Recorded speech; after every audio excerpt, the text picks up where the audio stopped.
Welcome to byte pair encoding. Byte pair encoding is a widely used tokenization method among transformer based methods. Byte pair encoding addresses the issue of word and character tokenization, which we saw in the previous video. Byte pair encoding tackles the out of vocabulary issue effectively. It segments the out of vocabulary as words, as subwords, and represents the word in terms of these subwords. The length of the input and the output sentences after a byte pair encoding are shorter compared to the character tokenization. Byte pair encoding is a word segmentation algorithm that merges the most frequently occurring character or character sequences iteratively. Here is a step-by-step guide to learn byte pair encoding. There are 6 basic steps for byte pair encoding. The first one splits the word into in the corpus into characters after appending \w. Initializes in the second step, initialization of the vocabulary is done with unique character in the corpus. In the third step, the frequency is computed for a pair of characters or character sequences in the corpus. Fourth step involves the merging of the most frequent pairs in the corpus. Fifth step saves the best pair into the vocabulary. The sixth step In the sixth step, steps from 3 to 5 are repeated for a certain number of iterations. Let us see an example. In our example, we will consider the following corpus.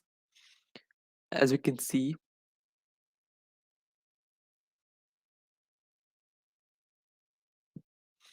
here, the corpus is low, lower, lower, widest, and newest.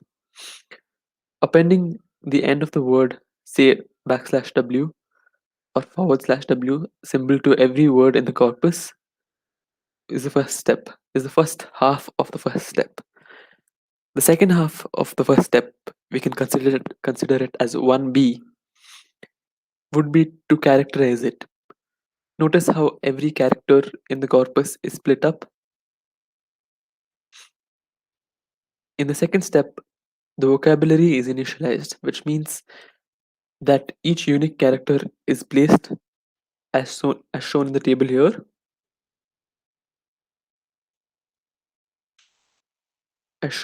here, and the frequency of each character is counted.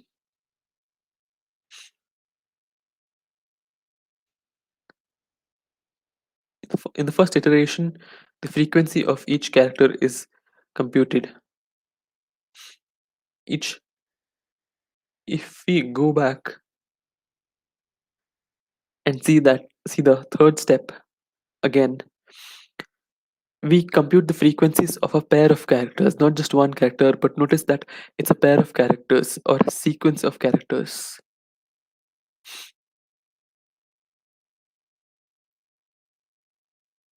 So we have found the frequency of a pair of characters or a sequence of characters in this frequency table of step 3.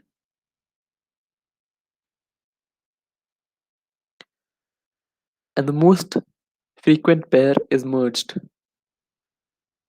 Notice that the most frequent pair in step 3 was ES. ES is merged here. We can see ES is merged in widest and newest. The best pair, which is the highest frequency pair, ES, is stored first. The steps 3 to 5 are repeated once again for the second iteration, where after the removal of the most frequent pair of characters, the second most frequent, which is EST. Notice that ES was a part of the first iteration, but because ES itself is considered as a single character, EST can be considered as a pair of characters, and that is the most frequently occurring pair or sequence of characters. So it's merged in the corpus as shown here, and it's been saved in the vocabulary table. These were the two iterations. Similarly, 10 such iterations are carried out, and the vocabulary looks as such: ES, EST, EST ended with a /W, low, LO, low, low ending with a /W, NE, new, and newest.